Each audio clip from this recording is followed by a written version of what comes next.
It's gonna be okay.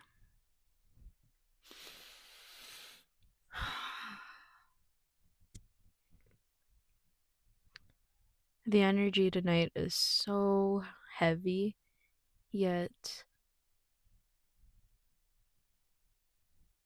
exciting and terrifying and just like new. New. It's a rebirth. It's almost like, a kid learning how to ride a bike, and the person pushing you is the universe. And you're like, wait, should I just keep going?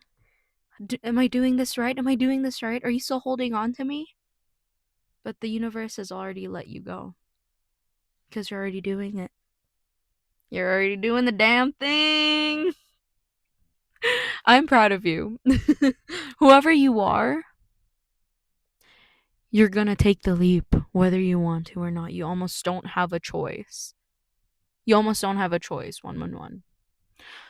You are gonna be seen by so many people, and that is absolutely terrifying to you. And I understand that feeling, sis. I do. I see you, but not in the way that terrifies you. Maybe it does a little bit, but in a way that you have craved for so long, right? You're gonna find your community, and I'm just feeling like sisterhood. That's what you've been craving. You've been craving real, raw, genuine connections in your life and not just superficial ones that are, meant for like social media or for the looks and how people perceive you. It's not like that. You've had that before, you don't want it again. You confuse that for something else. And that's totally fine. In the moment, you needed that, but these people, you've had to let them go, and they've had to let you go. And it might have been the most painful part of, I don't know, maybe last year. Last year, you've gone through something like this where you thought you found your soul family, your soul connections, and you've had to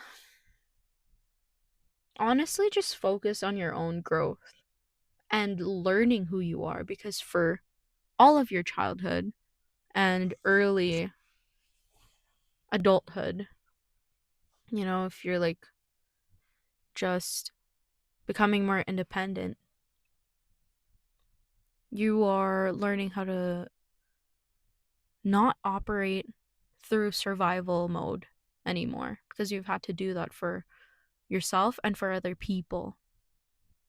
You've probably gone through poverty, generational trauma. Maybe if you're an immigrant, you would understand. And if you're not, maybe, your family went through a lot of moving around and meeting new people, but not feeling like you can be yourself. Like almost this itch to just find the people you want so bad in your life, but you don't even know what they're supposed to be like, right? But really, the thing that, or the people that you've been craving is somebody like you, right? Obviously, we want someone that's similar to us so we feel less alone and we don't feel so weird and different and just like an outcast from society. But that is the fun part. That's the fun part, losing your mind in front of everyone and then them being like, "Did you see what she just did? Did you guys just see like the reaction?" I'm like, "Yeah, this is actually me. This is just a filter coming off." Um I'm unhinged. I'm unhinged. If you can tell, it's just I have had to keep that mask for so long because it's what I was comfortable with. And, keeping quiet was my safety net. Yeah. and falling into that depression pit, being curled up in your room, crying to yourself, and honestly feeling so dark. But you're protected. You're so protected. Like, I can feel your ancestors just like hugging you, like literally huddling around you while you express yourself freely. Oh, that's so beautiful. Because for so long you've been judged. You've been judged for your sensitivity, your empathy, your wisdom about this world, your intuition, especially as a woman. And now people are just like realizing, wait, I also have this intuition. But when you say it like that, they're like, oh, that's weird. I don't like that. I don't like that. But it is what it is, right? You can't control other people's beliefs, and that's totally fine. But I don't think that it's a belief. I think it's an innate thing that women are born with for survival. And you've had to use your intuition for that. And so your intuition was telling you, shut off everything, shut off how you actually are as a human being or as a soul. Because a human being, yes, that's your ego, right? Like how you perceive the world and how you want other people to perceive you. Because if you made the wrong move when you were a child, you would be, I don't know, abused mentally or physically. Um and so I am telling you this right now, that you are safe. You're finally safe to love. You're finally safe to protect yourself in a way that doesn't involve hiding who you are, your creativity. If you love singing or playing the guitar or even speaking about the things you're passionate about, don't feel ashamed for that. You're judging yourself first before other people can. And that's why your ideas are, in the drafts. They're not being showcased to the world. They don't deprive the world from your talents, from your ideas, from your mind. That is your superpower. Like, you were born with this passion, this purpose of loving, just loving how you do the things that you love to do, how you make other people feel so at ease. And when you don't feel at ease, people wonder, why is she like that? What's wrong? It's because you're trying too hard to keep yourself contained in this cage, right? But I'm telling you this right now, you're like a bird getting freed right now. Or like, those videos of those animals that were held hostage for their whole childhood, and then now they're just touching grass. Like, that's you. That is literally you right now. You are safe to touch the grass and play and express your creativity, and like, you don't exactly have to know what you want to do, but that's the beauty of it. You can explore. You can gain so much insight on all the experiences you're about to have. Like, I can just see, like, it's like a really fast slideshow just going through my mind of you doing so many different things. It could literally just be you at the beach, or playing with your family or your pets, or traveling the world, or starting that business, or but I can see that you are finally starting to spiritually connect to the task that you have been kind of putting off. It's like on and off, but it's there, like in the back of your mind. You're like, I know that if I just start doing this thing again, people are gonna start Literally like you're gonna be paid to do the things that you love to do already, but you're so focused on doing the things that it doesn't nourish your soul. It doesn't nourish who you are innately as a spirit, as this, because our body's a vessel, right? We're not just here to work. A 9 to 5 was not made for anyone really. That was made for a man's cycle, because men's body cycles are different from women's body cycles. Ours is like 30 days, men's are like 24 hours. So makes sense for them to do this 9 to 5 thing. But women, we're supposed to be, resting when we need to rest and then going at her when we need to go at her. And that's the truth. That's scientifically proven. And getting in tune with that, knowing your own cycle, knowing your own body, and respecting that, not beating yourself up if you're feeling drained and emotionally tired. It's because you're not seeing yourself first. You crave to be seen, you desire to be seen by other people, by another, I don't know, person that you want, another person. You want to be in a relationship, but you don't even see yourself first. So, how are you going to want another person in your presence when you can't even be honest with yourself, right? And so, I don't know, doing simple little things like bubble baths and literally crying. Crying is self care, and I don't care if I'm going to be called sensitive for this, It's self care, it's good for you. And I think we need to stop this stigma of feeling embarrassed and disgusting when we are angry, especially as women. It is literally in our DNA to like contain the anger, and that's why we have autoimmune diseases. So, release the anger. Even if it makes other people uncomfortable, makes you uncomfortable, and that's in your body. And then you're going to be stuck feeling like that for the rest of your life because you never learned how to process your emotions in a healthy way.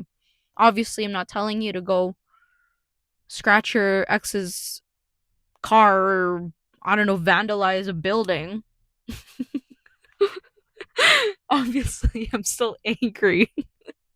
Like today, I was just, I don't know. I just need to cleanse my energy. I need to rest. And honestly, talking like this is so healing for me. Like, I just feel like I'm being seen by doing this.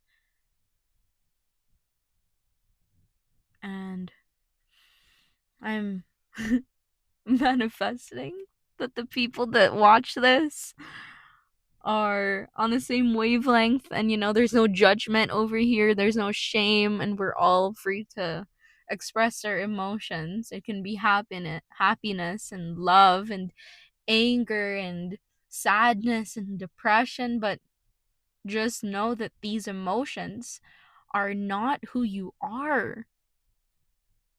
It's just kind of like flowing and going, flowing and going. Don't let it define your whole day. Because then you'll be stuck, right? You'll be stuck. You'll be like, oh, I am sad. No. How you say words is also powerful. When you say, oh, I'm just feeling sad, that's so much better than saying, I am sad, because it's not.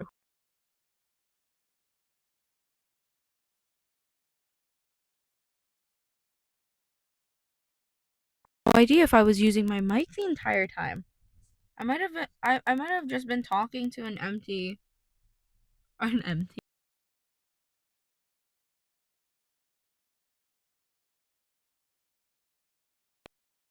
That doesn't die on me.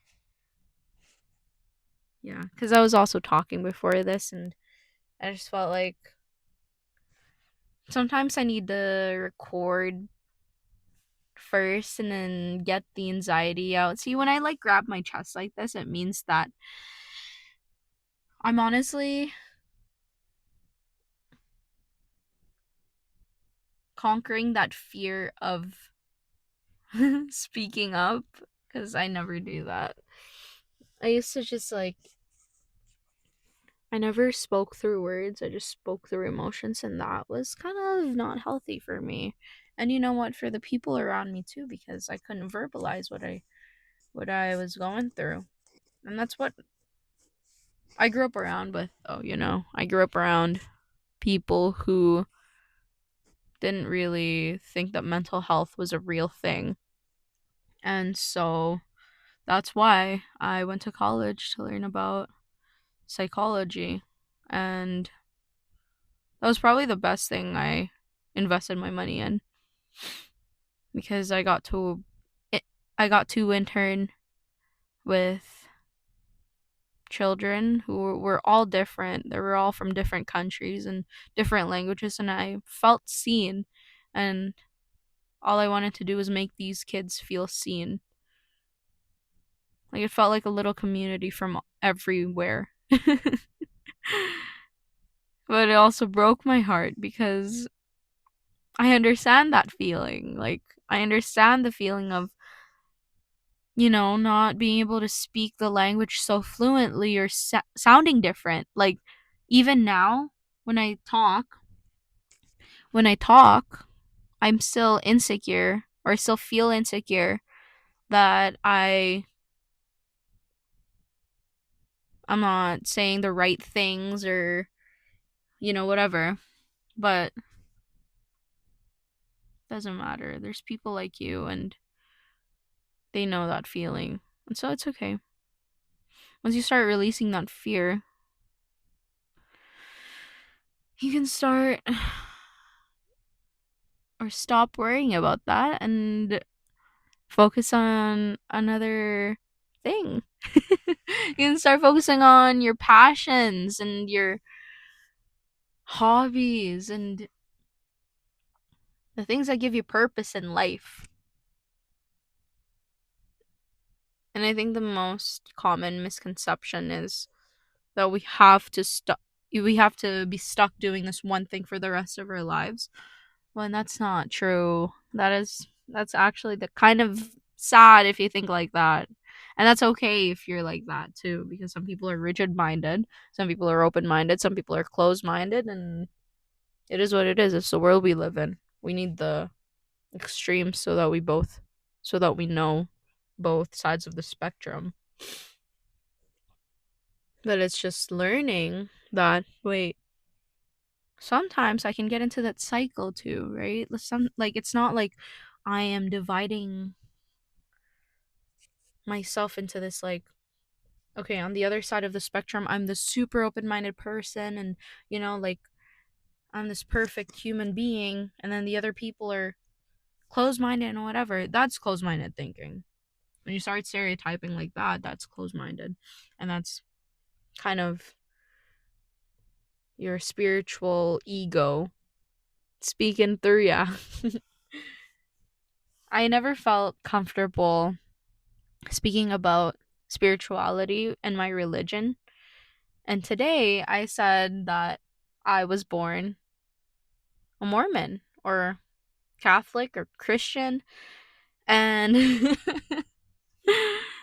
yeah, it blows a lot of people's minds that when I say that, cuz like I feel like when you look at me you don't really expect that, but some people are Mormon and they look like me. They have tattoos, they have piercings, but especially in the Philippines, it's not common at all. That is not. It is not common, okay? And so, yeah, but I love talking about religion. I love learning about it. It's just when I grew up, I'm thinking about that one meme of the guy who was like, "Don't laugh at me when I grew up." Okay, sorry. Oh my god. When I feel comfortable in front of a camera, I just start laughing and I start acting like a little kid. Oh yeah, spirituality. But yeah, I started, kind of waking up to the fact that wait, this is this isn't all there is to this world or this universe, Like my existence, it's like why am I here? Or, like literally that was my number one question. I'm like what is real, what isn't? Um I kind of had this awakening in 2020 when we had that COVID pandemic lockdown. Because, I mean, what else was there to do but meditate and, like, you know, meditate and lose your mind a little bit. And so I honestly think that that lockdown was a blessing in disguise because I wouldn't be thinking like this. I wouldn't be able to see the world through love and empathy and kindness because I gave myself that. I think I learned how to do that, but I also struggled with substance abuse. So there's that. um I'm okay now though. I've learned how to, keep my life balanced and how to cope and do preventative things, I guess. Um yeah. It's just spirituality is not a shameful thing to speak about. It is okay. It's actually a really loving thing to do. And it's the most freeing thing, right? It is to the core of our being. It is who we are, essentially. It's not what we look like, it is how we make other people feel. Like, when, for example, when I'm having a mental breakdown or if I'm just feeling emotionally trapped or stuck, I don't think about what other people look like. I think about how they made me feel, and that gives me comfort. And so, even doing these videos or putting myself out there, it is a selfless thing to do, but it's also a self care thing to do. It's also learning how to, you know, give and take. Like, what do you get out of this? What do you learn from this? And what can you do that's of service to others? And so I just want to make other people feel like it's okay to be angry. It's okay to speak up. It's okay to be sad and anxious, but you can't sit in that feeling for so long, for months. You don't deserve that. And if something is making you feel like that, this is your sign to leave. Do what you need to do to transition from your current reality to the life that you've always wanted. And I'm literally saying this for myself, like fully. And if this resonates with you, great. But yeah, I struggle a lot with lately I've been struggling with my mental health and, you know, seeing what's just my feelings versus what's the reality. So, yeah. It's really important to stay grounded, especially right now with the first of the month, and yeah, I think it's still spring. So new beginnings, and think about what you really want because what you say is so powerful. What you say is so, so, so, so, so powerful. I wish you knew that. Like, I don't know. I just wish I could keep saying that over and over again. You're not crazy for manifesting, or like you're unintentionally manifesting literally people or things or, you know, I don't know. That vision board, it's gonna come true, sis. Trust me. In time, it will. You just have to learn how to detach and then be like, because your vision board is your subconscious mind. It is like it's what you genuinely deserve. And then when you let go of that, you're letting time run its course. You're letting time do its thing. And, the universe is always conspiring for you. And if that means people leaving your life and it be painful, there's a lesson within that. It means that your next relationship will be healthy and loving, genuinely loving, and not lustful. So, yeah. I think I'm gonna end this here. Thank you so, so very, very, very much for being here. I love you. I love you so much. I appreciate your whole existence.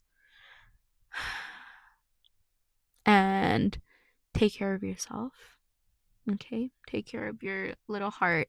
Take care of your body and your mind. Okay? I'll see you soon.